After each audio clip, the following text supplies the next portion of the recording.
سورہ فیل کے اندر نبی پاک علیہ السلام کی ولادت سے پہلے ایک شخص تھا ابرہا، جو اپنا لشکر لے کے آیا تھا معاذ اللہ کعبے کو گرانے کے لیے۔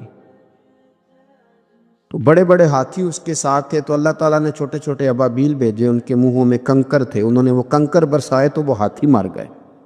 اس صورت میں اس کا ذکر ہے الم تر کیف فعل ربک باصحاب الفیل۔ کیا آپ نے ملاحظہ نہیں کیا کہ آپ کے رب نے ہاتھی والوں کے ساتھ کیا سلوک کیا؟ اللہ تبارک و تعالیٰ نے قوموں پہ عذاب نازل کیا، اور قرآن مجید فرقان حمید نے ان قوموں کے تذکرے بیان فرمائے۔ بھائی کس لیے بیان کیے؟ کہ ہم عبرت حاصل کریں، ہم یہ غور کر لیں کہ یہ کام ہم نے نہیں کرنا، اس کام سے ہم نے بچنا ہے، ہم نے غور کرنا ہے کہ یہ چیز ہمارے اندر۔ لوگ کہتے ہیں نہیں جی نہیں، ہم پہ یہ عذاب نہیں آئے گا، بالکل نہیں آئے گا، اس میں شک نہیں۔ پر اللہ نے بیان کس لیے کیا تھا؟ بیان کیا قرآن مجید معاذ اللہ کسی ایسی چیز کا بیان کرتا ہے جس کی ضرورت نہ ہو؟ قرآن پاک نے ایک ایک حرف ایسا بیان کیا جس کی مسلمان کو ضرورت تھی۔ قوم نوح کا ذکر فرمایا قرآن پاک نے۔ حضرت نوح علیہ السلام کی قوم کو حضرت نوح علیہ السلام نے 1500 سال سمجھایا ہے۔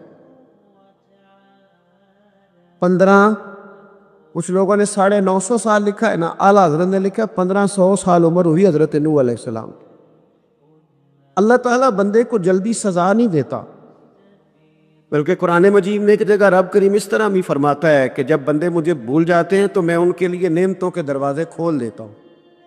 تو بندہ سمجھتا ہے کہ میں کچھ تو ہے نا کہ میرے اندر، کہ میں جدھر جاتا ہوں خیر ہی خیر ہو جاتی ہے، وہ سمجھتا ہے کہ میری عقل ہے، حالانکہ اللہ اسے ڈھیل دیتا ہے۔ اللہ اسے ڈھیل دیتا ہے۔ گناہوں کی سزا کے 3 طریقے ہیں۔ ایک ہے متنبع کرنا، تنبیہ کرتا ہے اللہ، بندہ متنبع ہو جاتا ہے، یہ اللہ کا بہت بڑا احسان ہوتا ہے۔ ایک ہوتا ہے مہلت دینا، اور ایک تیسرا ہوتا ہے اللہ خفیہ تدبیر کرتا ہے۔ تھوڑا سا سمجھیے گا، انسان پر کوئی آزمائش آئی، فوراً اس کی چھٹی اس نے کہا کہ وہ فلاں جگہ غلطی کی تھی تب ایسا ہوا ہے۔ ہوتا ہے نا کئی دفعہ، آواز آتی ہے نا اندر سے، چلیں بول دیں کچھ نہیں ہوتا آپ کو، اللہ جانتا ہے یہاں کوئی کچھ نہیں کہے گا آپ کو، اور ہماری تو ویڈیو بھی نہیں گھومتی، یعنی خبر بھی نہیں ہو کہ کس نے ہاں کر دی کس نے نہ کر دی۔ آپ بغیر ٹینشن کے بات چیت کریں، آج کچھ نہیں ہوتا ہے انشاءاللہ تعالی۔ آتی ہے اندر سے آواز، میں آپ سے اس لیے ان چیزوں کی تصدیق کراتا ہوں کہ باقیوں کو بھی آتی ہے کہ نہیں، اس لیے تصدیق۔ کبھی کوئی کسی جگہ انسان پریشان ہوتا ہے تو محسوس کرتا ہے کہ وہاں مجھ سے ہوتا ہے نا جی، جس کو یہ نصیب ہو جائے بڑا خوش نصیب آدمی ہے۔ حضرت مولا علی فرماتے ہیں اگر تجھے دنیا میں سزا مل گئی تو تو بچ گیا ہے، سمجھ پھر اللہ کرم کرے گا، آخرت میں سزا نہیں دے گا۔ اور یہ یاد رکھ لے، وما اصابکم من مصیبت فبما کسبت ایدیکم ویعفو عن کثیر۔ اللہ فرماتا ہے دنیا میں تجھے جو بھی تکلیف پہنچتی ہے وہ تیرے ہاتھوں کے کرتوتوں کی وجہ سے پہنچتی، ویعفو عن کثیر، فرمایا کثیر گناہ تو میں ویسے ہی معاف کر دیتا ہوں۔ یہ جو تیری زندگی میں دکھ ہے نا، یہ بھی میری قلیل سزائیں ہیں۔ یہ کثیر پر سزا، یہ قلیل ہے، قلیل یہ جو تمہاری زندگی میں تکلیف ہے۔ انسان کو سزا ملتی۔ حضرت فضیل بن عیاض رحمۃ اللہ تعالیٰ علیہ گھوڑے پہ بیٹھے تھے، گھوڑا شرارت کرنے لگ گیا، اچھلنے لگ گیا، کودنے لگ گیا، تو حضرت فضیل بن عیاض نیچے اترے، ایک کونے میں جا کے نماز کی نیت باندھ لی، 2 رکعت نماز پڑھی، پھر دیر تک استغفار پڑھتے رہے، روتے رہے، دعا کرتے رہے، واپس آئے۔ خادم عرض کرنے لگے حضور سمجھ نہیں آئی، گھوڑے نے تھوڑی سی شرارت کی، وہ بدکا ہے، آپ نے اس کو چھوڑا ہے اور چھوڑ کر کے آپ نماز میں لگ گئے۔ تو حضرت فضیل بن عیاض فرمانے لگے جب بندہ اللہ کی نافرمانی کرتا ہے نا، تو جو چیزیں اس کی فرما بردار ہوتی ہیں وہ اس کی نافرمانی کرنے لگ جاتی۔ تو مجھے محسوس ہوا تھا کہ میں نے کہیں اللہ کی نافرمانی کی ہے، اس لیے ایسا ہوا ہے کہ میرے گھوڑے نے میری، تو میں توبہ کرنے لگا ہوں، اور اب دیکھتا ہوں بیٹھ کے بھلا کیا ہوتا ہے۔ میں نے سچی توبہ، حالانکہ مجھے یاد نہیں کہ میں کہاں بولا، پر کھری اور سچی توبہ کی۔ دوبارہ گھوڑے پہ بیٹھے تو گھوڑا بالکل صحیح ہو کے ساتھ چلنے لگ گیا۔ میرے بھائی، جب یہ تنبیہ ہے اللہ کی طرف سے، یہ متنبع کیا جاتا ہے کہ تو بعد آ جا۔ بہت ساری جگہوں پہ انسان کو وقتی طور پر اگر سزا مل جائے، نبی پاک علیہ السلام کی خدمت میں ایک صحابی آئے، بات مضبوط کر دو، واقعہ سنایا ہے نا، تو کچھ لوگ سمجھتے ہیں کہ یہ واقعہ ہے، تو میں ایک حدیث پاک امام بہقی کی لکھی ہوئی عرض کرتا ہوں۔ نبی پاک علیہ السلام کے ایک صحابی آئے اور ان کا سر پھٹا ہوا تھا، خون بہ رہا تھا۔ سرکار نے فرمایا کیا ہوا؟ عرض کی حضور ایک عورت جا رہی تھی، میری نظر پڑی، ابھی نظر پڑی ہے کہ میرے آگے ستون آ گیا تو میرے سر پہ لگ گیا۔ نبی پاک صلی اللہ علیہ وسلم نے فرمایا تیرے لیے خوشخبری ہے، اگر دنیا میں تیری غلطی کی تجھے سزا ملی ہے تو پھر رب تجھے قیامت میں سزا نہیں دے گا۔ پھر اللہ قیامت میں سزا، بعض گناہ ایسے ہیں جن کی یہاں بھی سزا ملے گی اور وہاں بھی ملے، لیکن میرے بھائی پہلی بات یہ ہے کہ اللہ تعالیٰ اس غلطی کی یہی سزا دے لے، اور دعا فرمائے اللہ تبارک و تعالیٰ یہاں بھی معافی عطا فرمائے وہاں بھی معافی عطا فرمائے، اللہ درگزر فرمائے۔ حضور فرماتے ہیں بہت لمبا تم نہ بھی نہ رونا، اگر مکھی کے یا مچھر کے پر کے برابر بھی تمہارے آنسو نکل گئے نا، میں اب اس سے زیادہ کیا آپ کی بارگاہ میں بات عرض کروں۔ حضور فرماتے ہیں ایک مکھی اور مچھر کے پر کے برابر بھی تیری آنکھ سے آنسو نکل آیا، شرط یہ ہے نکلے ریاکاری کے لیے نہیں، نکلے اللہ کی رضا کے لیے، اس کی خشیت میں نکلے۔ فرمایا اگر مکھی کے پر کے برابر بھی تو رو پڑا تو اللہ تعالیٰ تیرے لیے دوزخ سے آزادی لکھ دے گا۔ اور نبی پاک صلی اللہ تعالیٰ علیہ وسلم نے بیان فرمایا، حضور فرماتے جو اللہ کے خوف سے رو پڑے نا، جس طرح بھینس بکری گائے کے تھنوں سے نکلا ہوا دودھ دوبارہ تھنوں میں نہیں نہ جاتا، اسی طرح جو رب کی یاد میں رو پڑے وہ دوزخ میں نہیں جاتا۔ یہ مثال دیکھے کیسی دی حضور نے سمجھانے کی۔ اگر کبھی رونا آئے اس کے لیے تنہائی کا انتخاب کریں، مجمع میں نہیں۔ ایک بندے کو حضرت عمر نے مجمع میں روتا دیکھا تو فرمایا یہ کام تو اکیلے میں کرتا، تیرے لیے برکت والا ہوتا، تیرے آنسو نکلے، تیرے رخساروں پہ بہے۔ اور شیر خدا تو شیر ہے نا، حضرت مولا علی شیر خدا فرماتے اگر تیری آنکھوں سے کبھی آنسو نکلے نا اللہ کی یاد میں، حضور کی محبت میں، تو فرمایا ان آنسوؤں کو پوچھنا نا، ان کو چہرے سے صاف نہ کرنا، یہ تو آنسو اس قابل ہیں کہ تیرے رخساروں پہ رہیں، یہ تو روشنی ہے تیرے چہرے کی، ان کو پوچھنا نا۔ حضرت علی رضی اللہ تعالیٰ عنہ نصیحت کرتے ہیں انہیں رہنے دے، یہ آنسو بڑا قیمتی ہے، یہ نکلا تیری آنکھ سے ہے پر کسی کا ہو کے نکلا، نکلا تیری آنکھ سے ہے پر کسی کے لیے نکلا، نکلا تیری آنکھ سے ہے پر اس نے تجھے بتایا ہے کہ تیرے وجود میں، تیری دھڑکنوں میں، تیرے جذبات میں کسی اور کا بھی حصہ ہے۔ یہ رب رسول کی رضا کے لیے چھلکا ہے۔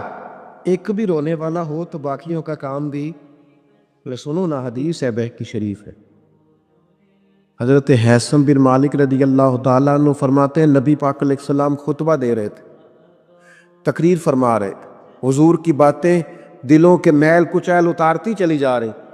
فرماتے ایک شخص نبی پاک علیہ السلام کے سامنے بیٹھ کر حضور کی گفتگو سن رہے تھے، وہ رو پڑے، ساری گفتگو چھوڑ کے نبی پاک صلی اللہ تعالیٰ علیہ وسلم کی توجہ اس شخص کی طرف ہو گئی۔ ہوا کیا ہے؟ وہ تقریر سنتے، بات سنتے، بس رو پڑے۔ تو نبی پاک علیہ السلام فرمانے لگے آج اگر وہ سارے مومن بھی یہاں موجود ہوتے جن کے گناہ پہاڑوں کے برابر وزنی ہوتے تو اس ایک بندے کے رونے کی وجہ سے اللہ سب کی بخشش فرما دیتا۔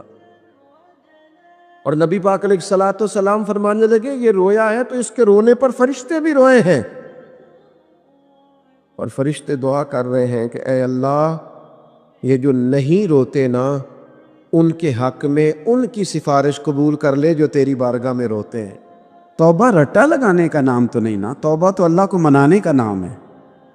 ایک شخص اپنے گناہ چھوڑنے کا ارادہ ہی نہیں کر رہا اور وہ اپنی غلطی کو غلطی تسلیم ہی نہیں کر رہا، اور اپنی غلطیوں سے وہ پیچھے ہٹنے کو دو قدم بھی تیار نہیں، تو توبہ کوئی رٹا لگانے کا نام تو نہیں۔ آپ توبہ طوطے کو رٹا دیں تو طوطا توبہ توبہ پکارتا رہے تو اس کو وہ چیز تو نہیں حاصل ہونے لگی۔ توبہ ایک بڑی خاص بات صوفیاء نے لکھی ہے، اگر آپ سمجھیں تو بڑا نفع دے گی۔ وہ کہتے ہیں جس طرح گھر چھوٹا بنانا ہو یا بڑا بنانا ہو، زمین تو درکار ہوتی ہے کہ نہیں؟ زمین ہوگی تو گھر بنے گا، چاہے وہ چھوٹی سی کٹیا بنے یا بہت بڑا محل بنے، زمین کا ہونا ضروری ہے۔ اسی طرح آپ نے نیک اعمال تھوڑے کرنے ہیں یا زیادہ کرنے ہیں، توبہ کا ہونا ضروری ہے۔ توبہ وہ زمین ہے جس کے اوپر آپ نیک اعمال تعمیر کریں گے۔ اگر توبہ نہیں ہے تو پھر کوئی بھی نیک عمل آپ کے پاس ہو ہی نہیں سکتا۔ آپ پچھلے گناہوں سے رجوع کریں اللہ کی طرف، آپ کہیں کہ میرے اندر یہ غلطی ہے، میں توبہ کرتا ہوں۔ ان العبد اذا اعترف، اعتراف جرم کریں، پھر اللہ کے حضور رجوع لائیں۔ ہمارا یہ حال ہے کہ ہم جتنی بھی توبہ کرتے ہیں، جس قدر بھی استغفار پڑھتے ہیں، اس کو ایک وظیفہ سمجھ کے پڑھ لیتے ہیں، بھئی یہ بھی اچھا ہے، برکت سے خالی نہیں۔ لیکن توبہ کا حقیقی مفہوم یہ ہے کہ انسان اپنا محاسبہ کرے، اپنی پچھلی ساری زندگی اپنی آنکھوں کے سامنے لائے۔ اگر وہ سمجھتا ہے کہ اس حال میں مر گیا تو میرے لیے مشکل ہوگا منہ دکھانا اللہ رسول، تو پھر وہ فوراً سے پہلے اپنے گناہوں سے رجوع کرے اور اللہ کے حضور توبہ کرے۔ یہ توبہ کا مفہوم ہے۔ میرے رسول پاک صلی اللہ تعالیٰ علیہ وسلم نے اپنی امت کو اس طرف خاص رغبت حضور نے اپنی امت کی کرائی۔ رب بڑا مہربان ہے، بڑا ہی کریم ہے۔ وہ تو کسی بندے کی اونٹنی اگر کبھی گم ہو جائے صحرا میں، اور اس طرح گم ہو کہ پیسے بھی اونٹنی پہ ہو، کھانا بھی اونٹنی پہ ہو، کپڑے بھی اونٹنی پہ ہوں، علاقہ بھی صحرا کا ہو، اور اس نے کسی ٹہنی کے ساتھ باندھی ہو، پھر وہ سو جائے، سو کے اٹھے تو اونٹنی غائب ہو۔ اب وہ اتنا پریشان ہو کہ آگے پیچھے دائیں بائیں دیکھا تو پتہ چلا کہ اونٹنی تو غائب ہو گئی، نہ کھانا ہے، نہ پیسے ہیں، نہ کپڑے، نہ سواری ہے، علاقہ صحرا کا ہے، پیدل جا بھی نہیں سکتا۔ تو فرمایا جس طرح وہ بیٹھ کر موت کا انتظار کرنے لگتا ہے، اور وہ منتظر تھا کہ اب موت ہی آئے گی، اب کوئی اور سہارا نہیں، فرمایا اچانک اگر اونٹنی سامنے آ جائے تو اسے کتنی خوشی ہوگی؟ یا رسول اللہ اسے تو بڑی خوشی ہوگی۔ فرمایا جب رب کا بندہ توبہ کرتا ہے تو اللہ کو اس سے بھی بڑھ کر خوشی ہوتی ہے کہ بندہ توبہ کر گیا، اپنے گھر واپس آ گیا ہے، اس نے بات مان لی۔ ہمارا اصل مسئلہ احساس کا ہے، توبہ کا نہیں۔ جب تک اپنی غلطیوں کا بندہ محاسبہ نہیں کرتا، جب تک احساس پیدا نہیں کرتا، وہ محسوس نہیں کرتا کہ میں غلط ہوں، مجھے ٹھیک ہونا چاہیے، تب تک توبہ کا ہے۔ آپ دیکھیں نا صحابہ کرام کا مزاج کیا، چھوٹی چھوٹی چیزیں ہیں لیکن وہ دوڑ کے آتے ہیں، کہتے ہیں یا رسول اللہ غلطی ہو گئی، اور اپنے آپ کو پیش کرتے ہیں۔ ایک خاتون نے آ کے پیش نہیں کیا کہ یا رسول اللہ میرے پیٹ میں ناجائز بچہ ہے، مجھے پاک کر دیں، کوئی پکڑ کے نہیں لایا، کسی نے آ کے اسے گرفتار نہیں کیا، مقدمہ نہیں کرایا، پرچہ نہیں درج کرایا، 14 دن کے ریمانڈ کے بعد نہیں مانی، خود آئی اور آ کے کہا حضور میرے سے غلطی ہو گئی ہے، مجھے معاف کر دیں۔ تو رسول پاک صلی اللہ تعالیٰ علیہ وسلم نے بچے کی ولادت کے بعد اسے دوبارہ بلایا، کہا بعد میں آنا، وہ آئی، اسے سنسار کیا گیا۔ تو جب کسی شخص نے کہا نا کہ یہ تو بڑی نفس کے ہاتھوں گرفتار عورت تھی اور کتنا بڑا جرم کیا، تو پھر حضور نے پتہ کیا فرمایا؟ فرمایا چپ کر جاؤ، تم نے گناہ دیکھا ہے، تم نے اس کا احساس نہیں دیکھا۔ جب تک احساس گناہ اور احساس زیاں پیدا نہیں ہوتا، اس کی وجہ یہ ہے، امام غزالی رحمۃ اللہ علیہ فرماتے ہیں جو مومن ہوتا ہے نا، مومن وہ دھاگے کے برابر گناہ کرے تو وہ محسوس کرتا ہے کہ پہاڑ کے برابر گناہ ہے میرے اوپر، اور جو منافق ہوتا ہے نا وہ پہاڑ کے برابر گناہ کر کے کہتا ہے یہ تو دھاگے کے برابر ہے، محسوس ہی نہیں کرتا کہ میں نے اتنے جرم کیے ہیں۔ وہ تسلیم کرنے کو تیار نہیں ہوتا، جب تک تسلیم نہیں کرتا تب تک توبہ کا کوئی معنی سمجھ میں نہیں آتا۔ اور توبہ کریں تو پھر توبہ نہ، اور بھائی جس نے ماننا ہوتا ہے وہ تو اشارے سے بھی مان جاتا ہے، اور جنہوں نے نہیں ماننا نا، میں کئی دفعہ کہتا ہوں یہ میرا جو دور ہے یہ سیانے لوگوں کا دور ہے، سمجھدار زیادہ ہیں، اور سمجھدار بھی اس طرح کے سمجھدار نہیں جس طرح کا معاملہ فہم سمجھدار ہوتا ہے۔ سمجھدار چالاک قسم کے، اپنے حق میں سمجھدار اور اپنے ذہن کے مطابق فیصلہ کرنے والے لوگ۔ پھر ہم بہت ساری جگہوں پہ ٹامک ٹونیاں کھاتے ہیں، جس نے ماننا ہے اس نے اشارے سے بھی مان جانا ہے، اور جس نے نہیں ماننا اس نے کہنا مجھے 24 سال ہو گئے فلانی جگہ جمعہ پڑھتے اور میں ماننے کو تیار نہیں ہوا۔ نہیں نہ ماننا تو مجھے 20 سال ہو گئے فلانی جگہ جاتے آتے، بس نہیں ماننا تو پھر مزاج نہیں ہوتا۔ جس نے ماننا ہے، حضرت فضیل بن عیاض رحمۃ اللہ علیہ ڈاکو تھے، اور نرے ڈاکو نہیں تھے، ڈاکوؤں کے سردار تھے۔ تو ارشاد فرماتے ہیں کہ میرا طریقہ یہ تھا کہ میں ایک پورے قافلے کی صورت میں حملہ کرتا تھا تو لوگ ڈرا کرتے تھے اگر کہ فضیل بن عیاض کے ڈاکوؤں نے حملہ کیا تو پھر نہیں بچتے۔ ایک دن گزر رہا تھا تو ایک قاری صاحب آیت پڑھ رہے تھے، لا تقنطوا من رحمت اللہ، اللہ کی رحمت سے کبھی نا امید نہ ہونا، ان اللہ یغفر الذنوب جمیعا، بے شک وہ سارے ہی گناہ معاف کر دے گا۔ آپ فرماتے میرے دل میں بات اثر کر گئی، ماننا ہے نا، جس نے نہیں ماننا اس نے 6666 آیتوں کا ترجمہ پڑھ کے بھی توجہ نہیں کرنی۔ آپ ارادہ کریں نا، آپ اپنی دل کی زمین کو زرخیز بنائیں۔ فرماتے ہیں میں فوراً وہ آیت سنی تو میں رویا، اور میں وہ حافظ صاحب کے پاس چلا گیا، ان سے اجازت لی، ان کے کمرے میں داخل ہوا۔ میں نے کہا آپ نے بھی آیت پڑھی ہے کہ اللہ سارے گناہ معاف کر دے گا؟ تو جس بندے نے کئی سال ڈاکے ڈالے ہوں، بیٹیاں روتی رہتی ہوں پر وہ مال لے کے آ گیا ہو، مائیں واسطے دیتی رہتی ہوں پر وہ لوٹ کے نکل آیا ہو، اب جی اگر وہ بندہ بھی سچے دل سے توبہ کرے تو اللہ معاف کر دیتا ہے۔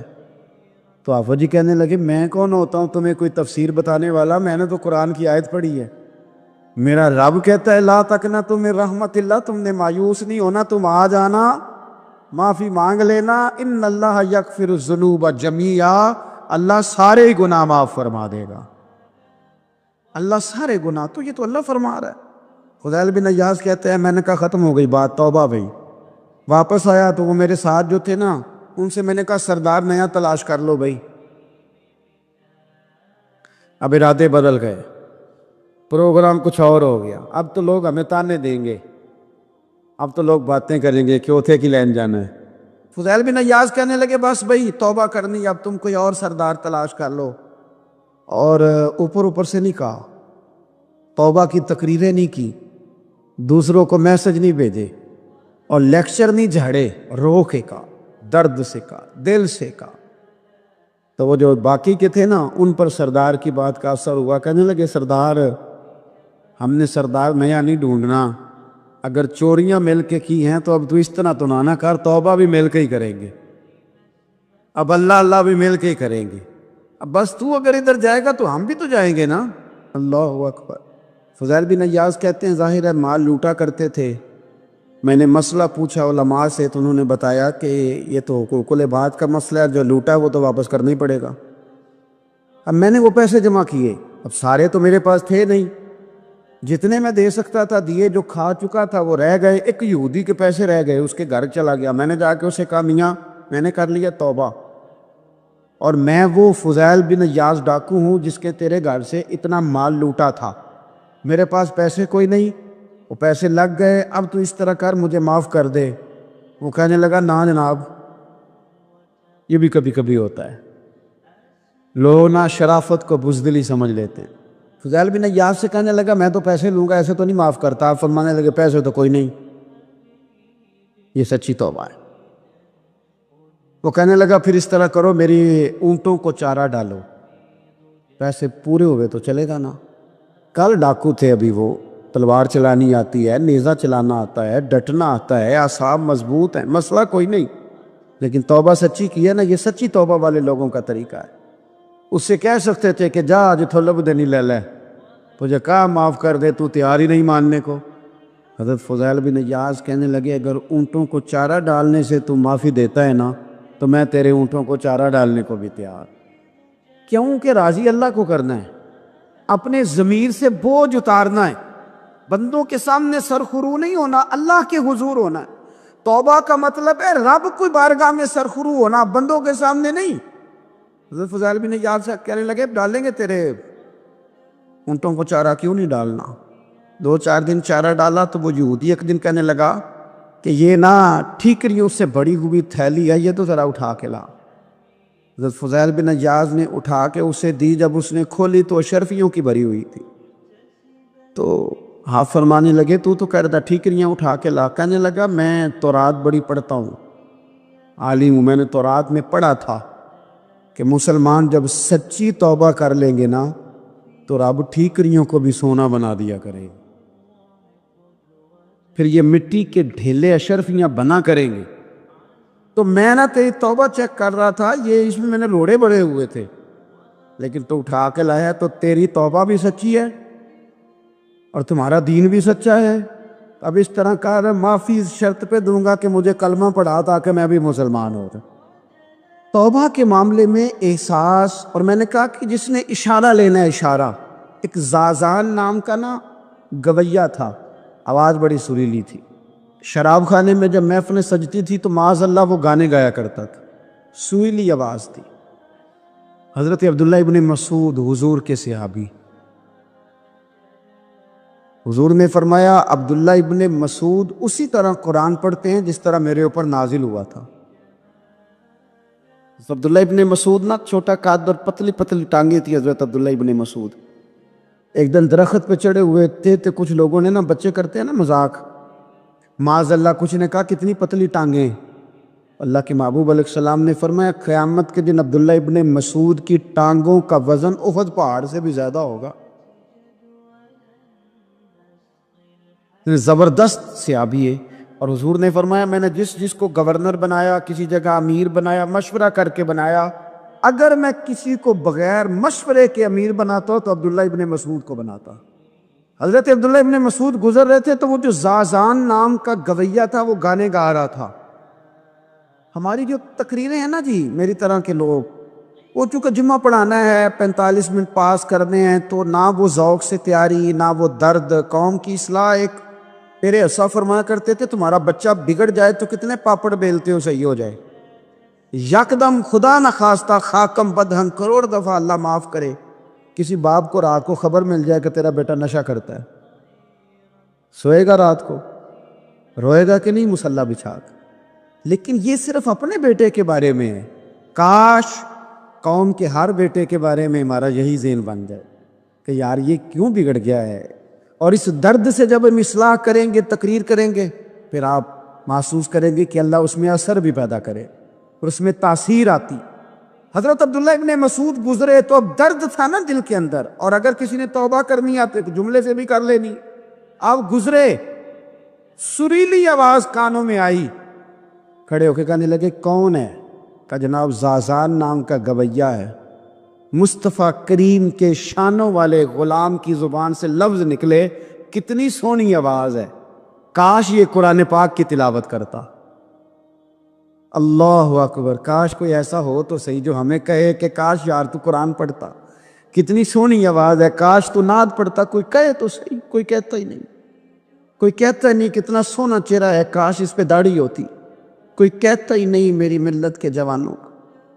سینکڑوں لوگ ہیں. ایک بچہ مجھے ایک دفعہ ملا لاہور میں تو میرے گلے رکھ کے اس طرح رویا جس طرح کو بچھڑا ہوا روتا ہے. انہوں نے لگا پیر صاحب مر جان لگے ہیں، کوئی ساڑی اصلاح ہی نہیں کرتا، کھوب گئے گناہ وائچ، کوئی باں ہی نہیں پھڑتا. کوئی ملے تو صحیح یہ ہمارے دکھوں کا مداوع کرے. کوئی نہیں، اپنی اپنی نفسا نفسی، کوئی بات بتانے والا ہی نہیں. میں اکثر دوستوں سے کہتا ہوں کہ بڑے شوق سے سن رہا تھا زمانہ تو ہم ہی سو گئے داستان کہتے کہتے. لوگوں کا دل کرتا ہے ان کی اصلاح ہو جائے، پر کوئی درد والا ہو، کوئی ایسی بات ہو تو تب ہے نا. آئے ہائے. حضرت عبداللہ ابن مسعود کہنے لگے کاش یہ قرآن پاک پڑھتا. یہ کہہ کے چلے گئے. باہر وہ نکلا نا، جب سارے لوگ باہر نکلے اس معاذ اللہ بری مجلس سے، تو چین گوئیاں ہو رہی تھی کہ آج تو یہاں حضرت عبداللہ ابن مسعود بھی آئے تھے. تو زازان سے کسی نے کہا کہ آج نا حضرت عبداللہ ابن مسعود نے تیری آواز سنی، تیری آواز. تو وہ کہہ رہے تھے کاش اتنی سونی آواز سے قرآن پڑھتا تو مزہ آتا، کاش. وہ کہنے لگا نبی پاک کے صحابی نے میرا نام لیا ہے، گویا ہو کے میرا ذکر کیا ہے. حضرت عبداللہ ابن مسعود نے میرا نام لے کے کہا ہے کہ کاش میں قرآن پڑھتا. اور میرے لیے کہا مصطفیٰ کے صحابی نے، حضور سے قرآن سیکھنے والے کی خواہش ہے کہ میں قرآن پڑھوں. دوڑے گئے، کدھر ملیں گے عبداللہ ابن مسعود؟ فلاں فلاں جگہ غسل کیا، وضو کیا، پیروں میں لگ گئے جا کے. کہنے لگے سونیا جس کے قرآن پڑھنے کی تعریف مدینے والے کریں وہ میرے بارے میں کہے کہ مجھے قرآن پڑھنا چاہیے تھا. آج سے میں نے ٹھوکر ماری سارے گانوں کو، سکھاؤ مجھے قرآن، میں قرآن ہی پڑھا کروں. میں قرآن پڑھوں گا، میں پڑھ پڑھ کے سناؤں گا. لوگ میری زبان سے اللہ کے کلام کی تلاوت سنا کریں گے. کوئی بیٹھا ہوا مجھے دور دعا دیتا ہے میں ڈوبتا ہوں سمندر اچھال دیتا ہے، کوئی تو ہو نا جو کہے، کوئی تو۔ فرمانے لگے بس ہو گئی حضور، آپ دیکھیں گے میں قرآن ہی پڑھوں گا، میری زبان سے اب اللہ کی کتاب کی تلاوت ہی ہو گئی، طے ہو گئی بات۔ تو کسی نے نصیحت لینی ہے توبہ کے لیے تو ایک جملہ بھی کافی ہے، ایک جملہ بھی۔ اور میں نے کہا کہ اگر صرف تقریریں سننی ہیں، واعظ ہی سننے اور ساری زندگی اسی پہ لگانی ہے کہ آج بڑا جملہ کا، آج بڑا مزہ آیا، آج فلانی بات او ہو پہلی دفعہ سنی، کچھ قرضے دے کے جان چھوٹے گی، اس کے بغیر جان نہیں چھوٹتی۔ اپنی قضا نمازوں کا حساب لگائیں اور ان کو صحیح کر کے ادا کریں۔ ایک مسئلے میں بڑی دیر سے دوستوں کو اشارے کنایتاً باتیں کہہ رہا ہوں، پھر کہتا ہوں، میں نے شب برات کو تفصیل سے یہ بات کی تھی، پھر کرتا ہوں، اپنے معاملات کو صاف کریں۔ لینے دینے کے مسائل میں اپنے آپ کو میں منت کے ساتھ بات کرنے لگا ہوں اپنے دوستوں سے، خدا را کبھی بھی بڑے سے بڑا کام کرنا یا چھوٹے سے چھوٹا کرنا، اس میں سود کا کوئی نقطہ نہ آنے دینا۔ آپ کا دل سخت کر دے گا، آپ کے آنسو لے جائے گا، کچھ نہیں بچے گا۔ اس طرح پیشاب کا ایک قطرہ کئی من دودھ کو تباہ کر دیتا ہے۔ یہ سود آپ کے اصل مال، خدا را یہ میری منت ہے، میری گزارش ہے۔ میں ان دوستوں کو جانتا ہوں، مجھے لگتا تھا کہ یہ ولایت کا رستہ طے کریں گے، لیکن چلے کچھ جگہ مجبوریاں ہوتی ہیں، کچھ معاملات ہوتے ہیں، لیکن کوئی ایک آدھ نقطہ ایسا آتا ہے بیچ میں، وہ لے جاتا ہے ساری چیزیں۔ نبی پاک علیہ الصلوۃ والسلام نے فرمایا بندہ بڑا سفر کر کے آتا ہے، بکھرے بال، بری حالت، رو کے دعائیں مانگتا ہے، یا اللہ یا اللہ یا اللہ کہتا ہے، اور اللہ اس کی دعا قبول نہیں کرتا۔ سونیا آپ کہہ رہے ہیں رحمت للعالمین ہو کے کہ رب قبول نہیں کرتا۔ حضور نے فرمایا اس نے پہنا بھی حرام پیسوں کا، کھایا بھی حرام پیسوں کا، پیا بھی حرام پیسوں کا، اتنی مرضی مانگے پھر مالک اس کی دعاؤں کو مستجاب۔ ہمارا ایک تو ہے اپنا عمل، ایک ہے توبہ، ایک بات کی اعمال ہم نے۔ ایک آخری بات یہ آپ سے کرنی ہے کہ ہمارے ذمے جس طرح ہمارے بچوں کی ڈیوٹی ہے نا، بیوی کا نان نفقہ خامد کے ذمے ہوتا ہے، ماں باپ بوڑھے ہوں تو ان کی ڈیوٹی اولاد کے ذمے، اسی طرح قیامت تک نبی کوئی نہیں آئے گا، دین کی جو ڈیوٹی ہے وہ نبی پاک کی امت نے ادا کر دی۔ اور اللہ کیا فرماتے ہیں قرآن مجید کی سورہ محمد صلی اللہ تعالی علیہ وسلم، اللہ فرماتے ہیں یا ایھا الذین آمنوا ان تنصروا اللہ ینصرکم، اے ایمان والو اگر تم اللہ کے دین کی مدد کرو گے تو اللہ تمہاری مدد کرے گا، وَيُثَبِّتْ أَقْدَامَكُمْ، اور اللہ تمہارے قدموں کو جما دے گا، یعنی تمہیں مضبوط کر دے گا، تم مضبوط سے مضبوط ہوتے جاؤ گے۔ شرط کیا ہے؟ ان تنصر اللہ، اگر تم اللہ کے دین کی مدد کرو۔ اپنے مزاجوں میں نا اللہ کی دین کی مدد کا ذوق پیدا کریں۔ وَالَّذِي أَرْسَلَ رَسُولَهُ بِالْهُدَىٰ وَدِينِ الْحَقِّ لِيُظْهِرَهُ عَلَى الدِّينِ كُلِّهِ، میں پوری دنیا کے مسلمان حکمرانوں کو یہ بتانا چاہتا ہوں کہ یہ جو میرے نبی پاک کا دین ہے نا، یہ دبنے نہیں آیا، یہ غالب ہونے کے لیے آیا۔ اور اسلام کی فطرت میں قدرت نے لچک دی ہے، اتنا ہی یہ ابھرے گا جتنا کہ دبا دو گے۔ کیا سمجھتے ہیں اسرائیل کے گنڈے کہ وہ مسجد اقصیٰ میں نمازیوں کو تنگ کر کے تو وہ کہیں گے کہ ہمیں پوچھنے والا کوئی نہیں؟ اسلام کی فطرت میں قدرت نے لچک دی ہے، اتنا ہی یہ ابھرے گا جتنا کہ دبا دو گے۔ بانجھ نہ سمجھا جائے اس امت کو، بس یہ جو مسلمان حکمران ہیں یہ اتنی بات سمجھ لیں کہ تم جب ان یہودیوں سے، کافروں سے معاہدے کرتے ہو تو تمہیں تو کچھ خیال نہیں آتا، تم تو صرف دنیا داری دیکھ کے چلتے ہو۔ کاش بال بچہ دیکھتے ہوئے، مال دیکھتے ہوئے، ملک اور زمین دیکھتے ہوئے تم ایک دفعہ اللہ کا دین بھی دیکھو۔ یہ تمہاری ذمہ داری ہے، یہ نبی پاک نے ڈیوٹی لگائی ہے۔ اپنا اپنا کردار ہمیشہ دین کے لیے پیش کریں، اپنا اپنا کردار، وہ ضروری نہیں کہ چندے کی صورت میں ہی ہو۔ آپ کسی بے نمازی کو نماز کا مشورہ دیں، آپ نے دین کی خدمت کی۔ آپ نے ماں باپ کے نافرمان کو فرما برداری کا مشورہ دیا تو آپ نے دین کی خدمت کی۔ اگر آپ نے کسی بندے کو کہا یار تیرا قرآن پاک ٹھیک نہیں، چل قاری صاحب کے پاس، تیرا تلفظ ٹھیک ہونا چاہیے، کو آدھا گھنٹہ نکال کے سیکھ لے، یہ لفظ کہنے سے ہی آپ نے دین کی خدمت کی۔ میرے نبی پاک صلی اللہ تعالی علیہ وسلم نے فرمایا ایک جملہ بول کے جو دین کی دعوت دے گا، ایک ایک جملے پہ اللہ 1,000 سال کی عبادت کا ثواب دے گا۔